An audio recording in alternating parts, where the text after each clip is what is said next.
Welcome to training, everyone. I have a question for you. Have you been creating your new identity? Have you been living it? Have you been living in the emotions and the beliefs from your past, in your current reality? Or have you been living in your new you, the future that's aligned with your vision of the reality you want to have in your life? Are you living on the wounded side of the human journey or on the Ascension Side, the creator, so that you can manifest all that you desire? You know you must be it before you see it. Are you letting go of fear of failure? Are you letting go of being stuck in life? Are you letting go of the self-sabotage? We all have identities that block us from what we want in life. Love, relationships, family, money, career, life's purpose, whatever it is, there are blocks, so you're not alone. That's why there's so many personal development modalities out there in the world. Unfortunately, that fix me identity, it kept me in the oscillating cycle, thinking I was always broken and that constant need to fix whatever was in me that wasn't perfect. I now realize all that resistance, it was just simply wasted energy. By focusing on the stuff that I needed to fix so that I could get to what I wanted in life, actually wasted my energy and kept me in an acid environment. It blocked me from love. It blocked me from money. It blocked me from my life's purpose and really caused some life-threatening health issues. There's no coincidence that I spent my life chasing love, from the love of my mother to relationships to the love of my twin, that I actually ended up with a dual chamber pacemaker and defibrillator. It's eye-opening as I look back now how detrimental I was to my own health by cycling through the resistance and the blocks. I was constantly seeking all the wrong in me so that I could fix it in hopes that someone would finally love me. Over 10 years of personal development and courses and workshops and books and certifications, it was endless, really. I wonder what from my own human journey caused me to doubt my own self-worth, my own self-love. What from my childhood wounds or belief systems formed were trying to protect me from having love? Or does it go deeper? Is it not even mine? Is it my family DNA, trauma that's been proven to go back 7 generations? And there's not a person in this world who's not desiring to be loved.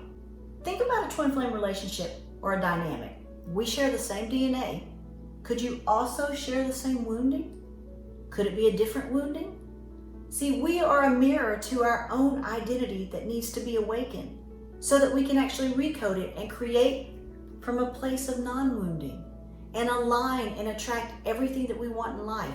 And I mean everything. The wounding is just resistance. It's been pulling us back into our current reality, into our now. It has only let us get so far in love. Then it pulls us back using our own memorized set of patterns and belief systems and behaviors that we created in our wounding process. You get this, right? The beautiful thing about this program is you don't have to even identify what that exact resistance is, or if it's even yours. You just get to choose the beautiful life you desire, the love that you desire, make sure it's a true choice so you don't unintentionally sabotage yourself. You get to feel into it, set the measurement from where you are now, and then let the superconscious mind show you the resistance. We get to thank it, command, and release.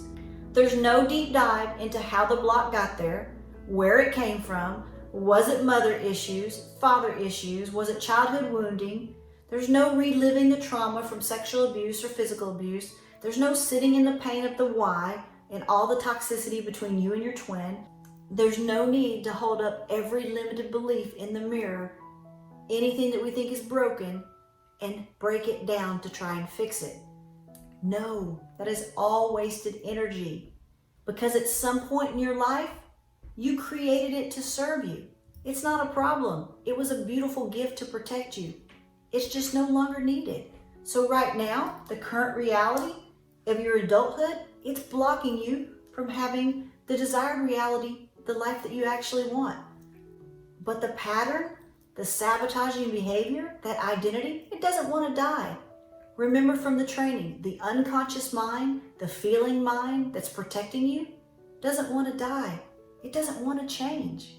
Now, all the things that you've done in the past, just like me, all the personal development modalities were meant for our good. They were to serve us, but it's no longer needed. We no longer need to highlight all the brokenness from our wounding.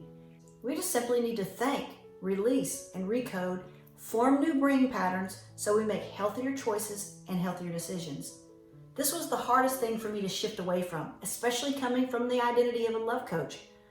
I had to stop obsessing about problem solving and fixing things that would trigger me, and just release. There was nothing to fix. I just wrote down the trigger and recoded it later. Why write it down? This is what I want each of you to get. See, we're working in our mind, which has been playing against us.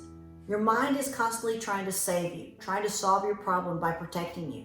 When you're triggered, your mind thinks it's a problem, so it's always trying to save you. If you write it down, your brain, it's telling the brain the problem is resolved. Otherwise, it's going to keep focusing on it, and then the stories will build in your head, and then you know what happens from there. So let's just say your twin really pisses you off. You get triggered. Now the old me, at first I would get pissed, I would shut down, I would run away from the pain and the wounding, and then later I would soften up. I'd put some of my evolved thinking and my personal development work by holding up the mirror. What if I told you you would never have to do that again? Now triggers, they will still rise, it's life.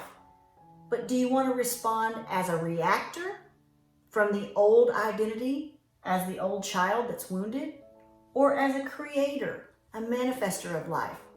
And trust me, the more you recode the resistance and you stay aligned with your end desire, the less and less the resistance even comes to light. The triggers show up less and less, and that's the beautiful gift of the journey. I want to encourage you, choose your end result. Choose that beautiful goal that you really love. Make sure it's yours. Align with it every day with your lenses and your daily alignment tools. When the triggers come up, write them down, then release and recode for the new you. No more wasted energy. You're becoming a creator. Remember, I have recorded recode sessions for you in your portal. Tap into the live weekly recodes. It's truly transforming to be part of a community right now in a time such as this. We're generating love together. I'll see you on the next training video.